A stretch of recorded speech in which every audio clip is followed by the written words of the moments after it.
Bonjour à tous, bienvenue à notre méditation quotidienne. Nous sommes aujourd'hui au début de la semaine et nous continuons à méditer dans le livre de Paul aux Éphésiens, c'est-à-dire c'est une lettre où Paul raconte le plan de Dieu de l'éternité passée jusqu'à l'éternité à venir. Il explique le plan grandiose du salut, Dieu qui prédestine et choisit des personnes, il les fait héritiers, il les fait entrer dans sa famille, et tout cela se fait en lui, c'est-à-dire dans la communion avec son Fils Jésus-Christ, c'est-à-dire lorsque nous sommes connectés à Jésus-Christ par la foi en sa mort et en sa résurrection. Alors nous regardons aujourd'hui les 14 premiers versets du chapitre 1 de l'épître de Paul aux Éphésiens. Je lis à partir du verset 1 dans la traduction ou la version Louis II. Paul, apôtre de Jésus-Christ par la volonté de Dieu, aux saints qui sont à Éphèse et aux fidèles en Jésus-Christ, que la grâce et la paix vous soient données de la part de Dieu notre Père et du Seigneur Jésus-Christ. Béni soit Dieu le Père de notre Seigneur Jésus-Christ, qui nous a bénis de toutes sortes de bénédictions spirituelles dans les lieux célestes en Christ. En lui, Dieu nous a élus avant la fondation du monde pour que nous soyons saints et irrépréhensibles devant lui, nous ayant prédestinés dans son amour à être ses enfants d'adoption par Jésus-Christ, selon le bon plaisir de sa volonté, à la louange de la gloire de sa grâce qu'il nous a accordée en son bien-aimé. En lui, nous avons la rédemption par son sang, la rémission des péchés selon la richesse de sa grâce, que Dieu a répandue abondamment sur nous par toute espèce de sagesse et d'intelligence, nous faisant connaître le mystère de sa volonté, selon le bienveillant dessein qu'il avait formé en lui-même pour le mettre à exécution lorsque les temps seraient accomplis, de réunir toutes choses en Christ, celles qui sont dans les cieux et celles qui sont sur la terre.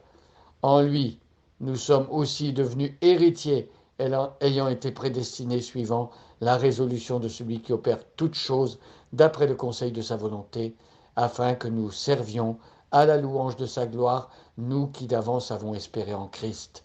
En lui, vous aussi, après avoir entendu la parole de la vérité, l'évangile de votre salut, en lui vous avez cru et vous avez été scellés du Saint-Esprit qui avait été promis, lequel est un gage de notre héritage pour la rédemption de ceux que Dieu s'est acquis à la louange de sa gloire. Je termine la lecture ici. Nous revenons au texte que nous avions vu hier. Nous avions vu que Dieu avait prédestiné, choisi d'avance des personnes pour les faire entrer dans sa famille. Dieu a fait d'eux des héritiers et tout cela s'est fait dans l'union avec Jésus-Christ, c'est-à-dire lorsqu'une personne a été connectée par la foi à Jésus-Christ. Et donc Dieu a fait cela dans dans sa propre pensée, dans son propre dessein personnel, c'est-à-dire que Dieu n'a pas eu besoin de conseiller pour échafauder un tel plan. Tout cela vient de lui et il a suivi le conseil de sa propre volonté. Pourquoi Dieu a-t-il fait cela? C'est afin que ceux qui le connaissent dorénavant puissent le servir, puissent le louer, et ces personnes ont désormais euh, la gloire de Dieu à cœur, et ces personnes ont pour objectif ultime dans leur vie de glorifier, d'honorer Dieu et de lui faire plaisir. Alors nous voyons aujourd'hui le verset 13. En lui, il est encore question d'être unis à lui. Et donc ici, l'apôtre Paul explique que ceux qui sont devenus des chrétiens, qui se sont convertis, eh bien, ils ont dû entendre la parole de la vérité. En lui, vous aussi, après avoir entendu la parole de la vérité. C'est intéressant que Paul mentionne vous aussi. Au verset 11, il parlait de nous sommes et maintenant vous aussi. Il y a deux catégories différentes là. Alors, il peut s'agir de ceux qui sont du peuple juif et de ceux qui sont des non-juifs. C'est une des explications de ce nous sommes et vous aussi. Il peut aussi s'agir de chrétiens qui ont cru avant les Éphésiens, par exemple les apôtres et d'autres personnes qui ont entendu le message de la vérité, eux ont cru et maintenant les Éphésiens, eux aussi, croient et sont ajoutés à ceux qui font partie de la famille de Dieu. À chaque fois que quelqu'un se convertit, il est ajouté à la famille de Dieu qui est l'Église.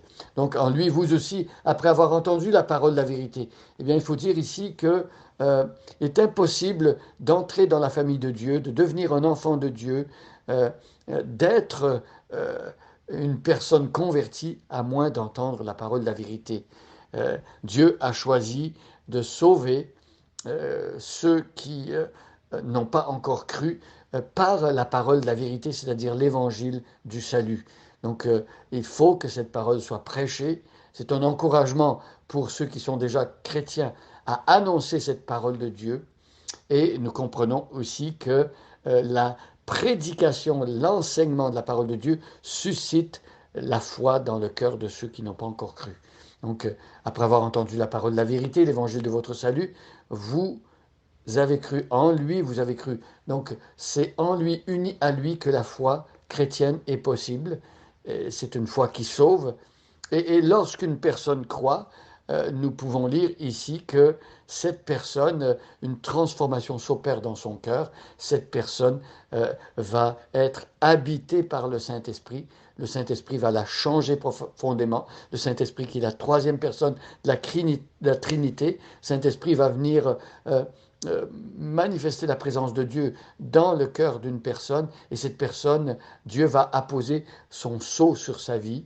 Cette personne va recevoir le sceau de Dieu, elle va être scellée du Saint-Esprit, c'est-à-dire que c'est un sceau d'approbation et un sceau d'authenticité qui veut dire que maintenant cette personne appartient à Dieu pour toujours. Et donc Dieu fait tout cela à la fin du verset 14 à la louange de sa gloire. Euh, et donc nous sommes scellés du Saint-Esprit qui avait été promis ici. Le texte nous explique que le Saint-Esprit, il a été promis par Jésus-Christ. On se souvient lorsque Jésus a parlé à ses disciples avant de remonter vers son Père, il a dit aux disciples de rester dans la chambre haute pendant une dizaine de jours. Et le jour de la Pentecôte, le Saint-Esprit est descendu sur tous les disciples et ils ont donc été scellés du Saint-Esprit. Et aujourd'hui, tous ceux qui placent leur confiance dans la mort et la résurrection de Jésus-Christ sont également des disciples. Mes amis, remercions Dieu pour ceux qui nous ont annoncé la parole de la vérité. Remercions Dieu parce qu'il a suscité la foi en nous. Remercions-le parce qu'il nous a scellés du Saint-Esprit, qui est une preuve qu'on lui appartient. Et remercions Dieu parce que tout ce qu'il promet, il l'accomplit. Bonne journée à chacun et à chacune, et soyez bénis.